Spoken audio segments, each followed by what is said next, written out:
انا دكتور توفيق، انا سعيد انك لا ممكن ترد على قبل ما تقفل. شكرا خلاص. حضرتك عندك كام سنه؟ يا ابني عايز اساله بس. انت دلوقتي بتتكلم في مبدأ ان لازم الصغير يحترم الكبير. ايوه انا بساله حضرتك طيب عندك كام سنه؟ انت دلوقتي هو الاستاذ ايهاب خلص كلامه وبيشكر، واخد بالك؟ انت عايز تسال سؤال وجه لي انا الاسئله. حضرتك هتقول له انا هو صاحبي وانا عارف هو يرد يقول ايه. قول انت عايز تسال تقول ايه. حضرتك تعرفه اصلا؟ انا طبعا.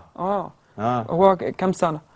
اكبر مني في السن ب3 4 سنين، عنده حوالي 48 طب يعرف ايه عن الماسونيه والماسونيين؟ لا عارف كل حاجه. يعرف كل ده حاجه؟ ده محامي. طب ما انا كنت عايز بقى اتناقش معاه في الموضوع ده. لا هو انت مخيل اليك يا ابني، انت عندك حاجه انت مخيل اليك ان مفيش حد في مصر عارف يعني ايه ماسونيه؟ انت ليه عندك اوهام جدا. انت ليه عندك اوهام ان الشعب مش عارف حاجه؟ مش اوهام والله ما اوهام، قليلين جدا اللي يعرفوا يعني ايه كلمه ماسونيه في مصر. طب قول انت يا سيدي، عرف الناس يعني ايه كلمه ماسونيه. الماسونيه ولا هي ديانه زي ما لما قلنا على وائل غنيم ماسوني. سيبنا بقى من وائل غنيم ومن انا وائل غنيم عامل لي خرم في دماغي. طيب انت زعلان منه ليه؟ في انا بقول هو جه غنى مكانك في انا بقول للناس كلها اهو، انا وائل غنيم هو كل حياتي وهفضل وراك يا وائل غنيم. ايه علاقه القناه؟ ايه علاقه القناه بالكلام؟ مش ايه علاقه القناه؟ اولا اللي قالت هو وائل بص اللي قالت دلوقتي كلنا وائل غنيم. يا ابني وائل طلع في قنوات كتير مظبوط تمام، وانت طلعت اهو بقى خلاص خلص. يبقى هي كده خلصت. يعني لا اله الا الله. يعني هي كل الفكره ان انا كنت عايز اطلع في قناه، والله العظيم كان في امكاني اطلع في قناه واخد ملايين. والله العظيم اللي احسن من الدنيا كلها. والله العظيم يا شعب انتم عارفين انتم رايحين على فين. اقسم بالله العظيم. يعني انت اللي عارف؟ اقسم بالله العظيم انت اللي عارف. طب ما تقول يا ابني، ربنا وحده الاعلى. قول انت زي ابني، قول. انا ما طب ما تقول. لا انا تعبت والناس اللي زيي كتير، واحنا فعلا اغلبيه صامته. الناس اللي طلعت تمام والناس اللي مش راضيه على اللي بيحصل في مصر دلوقتي، ان كل الناس دي بتتكلم باسمنا، اقسم بالله ملايين. اللي قال ان هو بيمثل الناس اللي معاه، اقسم بالله الناس اللي بتقول احنا عملنا. الكاميرا لو سمحت على التوكيل ده. ايه التوكيل؟ انت عامل توكيل؟ هات لنا التوكيل ده يا استاذ مصطفى. طلب محاكمه. اوقع انا مصر الجنسيه بطاقه رقم قومي ومحافظه ان المدعو وائل غنيم واسماء محفوظ وكل من يدعون انهم شباب الثوره لا يمثلون الا انفسهم، وهم يدعون انهم من فعلوا الثوره، بل نقر نحن شعب مصر باننا من فعل الثوره وباننا قادرون على التحدث باسم ثورتنا، ولم نفوض وائل غنيم واسماء محفوظ ومن يدعون اننا فوضناهم.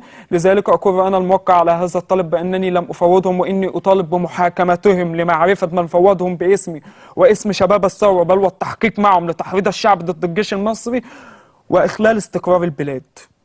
ماشي يا سيدي. تمام. أنا بطالب إن الناس دي يتحاكم معاهم ويتعرف هم راحوا أمريكا كم مرة، ويتعرف هم قابلوا مين، ويتعرف مين اللي وراهم. تمام؟ إيه اللي مخليني وائل غنيم بقى هو كل حياتي؟ عشان الأستاذة اللي قالت كلنا وائل غنيم. طب مش تعرفي مين وائل غنيم قبل ما تقولي كلنا وائل غنيم؟ ولا كلنا وائل غنيم؟ يا عم سؤال ورد عليه. هي قالت رأيها وأنت دلوقتي بتقول رأيك، أنت إيه اللي معلق في دماغك؟ رأيي ده أنا ما قلتوش من زمان ليه؟ رأيي ده انا اتمنعت انت جاي تسالني؟ ما تقول لنفسك. لا اسال اللي ما رضوش يطلعوني. مين اللي ما رضوش يطلعوني؟ مش انا ما عدتش هقول اسماء، انا كل حاجه هتتكتب في التحقيق بكره. اسال اللي ما رضوش يطلعوني، اسال اللي راحوا لما في مغنيين وممثلين وفي ناس كبار في البلد وقفوا جنبي وقفوا ورا اللي بقوله. تمام؟ اتهددوا بالقتل ان هم يقفوا جنبي وتقول لهم انتوا ضد الثوره، مع انهم مش ضد الثوره، هم ضد الناس اللي جايين يركبوا على الثوره. ناس اتهددت بالقتل وانا اتهددت وناس كتير، واي حد يطلع يتقال له انت فلول نظام، انت فلول امن دوله، انت فلول حزب وطني.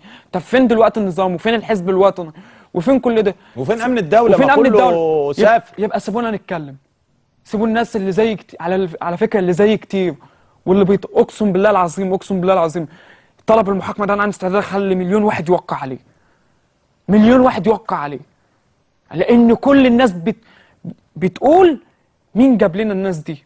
انت جيت لنا منين؟ انت دلوقتي واحد قاعد في دبي عندك فيلا ومتجوز واحده امريكيه وبتقبض بالوفات الدولارات وشغال في شركه يهوديه وكذا وكذا وكذا. انت مين بعتك لينا؟ انت مين؟ انت ليه كل شويه تطلع تقول كلام وترجع تناقضه في كلام في مره ثانيه؟ انت مين قال لك روح امريكا اتكلم باسم مصر واسم الاقتصاد وبتشحت لنا معانا منهم وبتقول مصر مصر داخله على افلاس او داخله واحنا عايزين صندوق مين قال لك؟ انت مين؟ انت وزير اقتصاد وانت مين في البلد؟ ولا زي ما اللي هو الصوره دي لو سمحت خليك معايا. الصوره دي اقول اللي في الصوره ولا ايه؟ لا حسب الله الكفراوي طلبت من احمد شفيق تعيين وائل غنيم وزيرا للشباب والغاء الامن.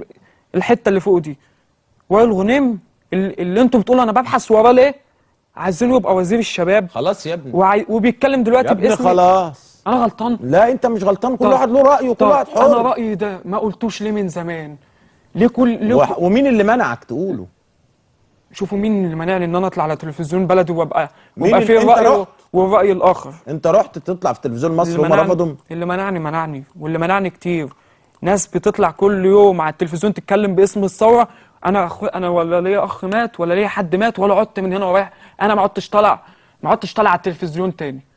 لو عايز نقسم لك دلوقتي ان انا ما عدتش طالع على التلفزيون تاني، انا ما عدتش طالع على اي تلفزيون تاني. والشعب ده هيتاكد ان كل كلمه قلتها ان الثوره كلها كانت مترتبه من قبلها، وان كل اللي بيحصل دوت يعني زي ما انا قلت في اول وقفه عملتها قلت ايوه الناس ماشي، ما هو تعملها احنا لا، قدام بص يا مسبيرو. حبيبي، بص يا حبيبي ده واحد اسمعني. جاي بيقدم لك طب عسل اسمعني. محطوط في سم. طب اسمعني. عايز يعمل حاجه اسمها الفوضى الخلاقه. طب اسمعني بص. دلوقتي الثوره دي نجدت مصر، انتشلت مصر من التوريث، من غباء يبقى انا حسني مبارك، ما قلنا الثوره على من راسي. غباء الاصلاحيين الافساديين التخريبيين يبقى مين اللي عملها؟ بتوع جمال مبارك والمماليك اللي معاه. تمام. يبقى مين اللي لولا عملها؟ هذه الثوره لكان الوضع في مصر تحول الى دولة مماليك كاملة. طب أنا دلوقتي لولا بشكك في الثورة يا الثورة؟ ابني. أنا دلوقتي اسمعني بس. انت مشكلتك دلوقتي، انت متنرفز ليه؟ انت مشكلتك دلوقتي ان انت شاركت ومفيش حد سلط عليك الاضواء. برضه سلط عليا؟ انا قلت كده؟ انا قلت حد سلط عليا ولا طب انت بقول عايز تقول ايه؟ مفيش حد من ائتلاف شباب الثوره ولا حد مات له ولا. انا عايز اهالي الشهداء. يعني نجيب اهالي الشهداء يعملوا ائتلاف شباب الثورة؟ نخلي الشعب بنفسه هو الشعب اللي شارك في الثوره هو اللي يفوض حد يتكلم باسمه. مش انا ولا عايز اتفوض من حد. طب ما تعمل حملة. اعمل حملة عملنا لتفويض الشعب لناس معينة هي اللي تتكلم معانا باسمهم. 150,000 محدش سمع لهم صوت. 150,000 على النت، على الفيسبوك، على كل الصفحات. صفحة وائل غنيم عامله بالدليل ومليون توقيع كل الصفحات. طب ايه رأيك لما صالحك مع وائل غنيم؟ وبعد ما بعد ما يتحقق معاه واتثبت براءته مش هبوس دماغه، هبوس ايده قدام الشعب كله واقول انا غلطان في حقك وفي حق كل الناس اللي انا اتكلمت عنها. ده انا غلطان كده. عايز يتأدي انت بعد ما يتثبت براءتك انت واللي معاك وكل اللي معاك، بعد ما تجبس براءتك وبعد ما تثبت ان انت فعلا الادمن الحقيقي لصفحة كلنا خالد سعيد. انا يعني قدم بلاغ ضدي ان انا واحد طلعت قلت عليك ان انت عميل، وانا يعني انا مسؤول على كل كلمه انا قلتها النهارده. اطلع قدم بلاغ ضدي اما تثبت براءتك وخليك زي ما انت اتكلم باسمي في كل حته وفي اسم الشعب كله. فاكتر من كده انا كده غلطان. في نهايه هذا اللقاء بتقدم بالشكر الى ابننا الشاب اللي عنده خواطر، اللي بحث على النت، اللي عمل موقع اسمه ضد التيار. وائل غنيم عامله بالدليل. صفحه وائل غنيم عامله بالدليل. وهو عامل بتقول ايه؟ الصفحه بتاعت اللي انا طلعت منها واول ما وائل غنيم ظهر في البرنامج في العاشرة مساء، انا تاني يوم عملت صفحه وائل غنيم عامله بالدليل. فيها دلوقتي الصفحه دي بس فيها 45,000 غير 3 صفحات فيهم تكمله ال 150,000. وكل الناس دي عايزه حد منها يطلع، مش لازم انا اطلع، واحد بس يطلع. اذا ان هو بالظبط، اذا ان هو معاه 150,000 شاب، وال 150,000 شاب عايزين يخرجوا في وسائل الاعلام، عايزين يتكلموا. انا بقول لهم من قناه الفراعين مرحب بيكم، تعالوا اتكلموا زيكم زي وائل وزيكم زي احمد وعلي ومصطفى وكل الناس اللي بتطلع في وسائل الاعلام. من حقكم، القناه بتاعتكم مفتوحه. انتوا عملتوا ثوره، هذه الثوره ليست ملكا لفرد زي ما انتوا بتقولوا، وانما هي ملكا لشعب. وانا بضم صوت لصوتكم انها بالفعل ملكا لشعب وليست ملكا لفرد.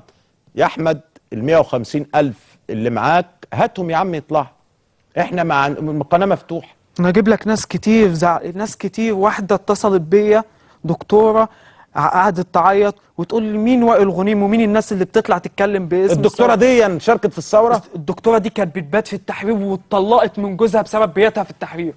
طيب سامعين يا جماعه؟ بتقول مين، قعدت تعيط لي تقول لي مين وائل غنيم ومين كل العملاء دول يطلعوا يتكلموا باسمنا. انا واحده اتطلقت من جوزي وكنت بودي عيالي عند اهلي، كل ده عشان البلد تتحرر. ليه دول يتكلموا؟ ما بتشوفش انا تليفونها على النت، ما بتشوفش المكالمات اللي بتجيلي قد ايه؟ ناس كتير بتعيط من المنظر اللي هي شايفاه ده.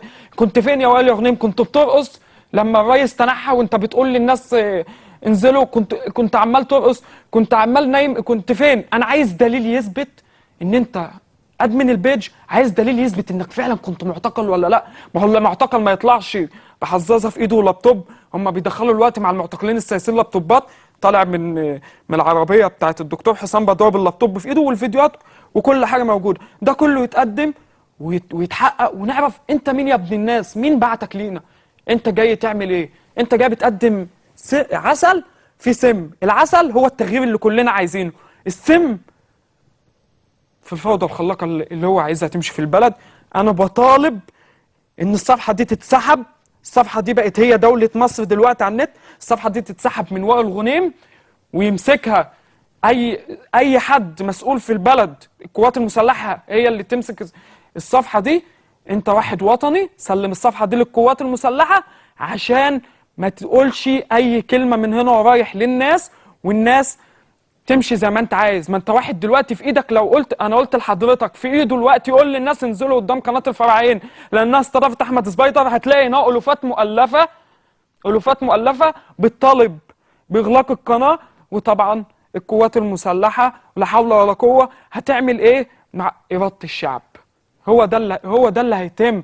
زي ما نزلوا قالوا إقالة الفريق أحمد شفيق، لأن الفريق أحمد شفيق بواقي نظام، إقالة محافظ قنا، نعم. إقالة فلان وعلان. احنا في نهاية هذا اللقاء يا ابن الفجر جدا، ده أنا بقالي 9 ساعات قاعد على الهوا. أنا بشكر حضراتكم، صباح الخير، ويعني ساعتين وهترجعوا تشوفوا الحلقة تاني.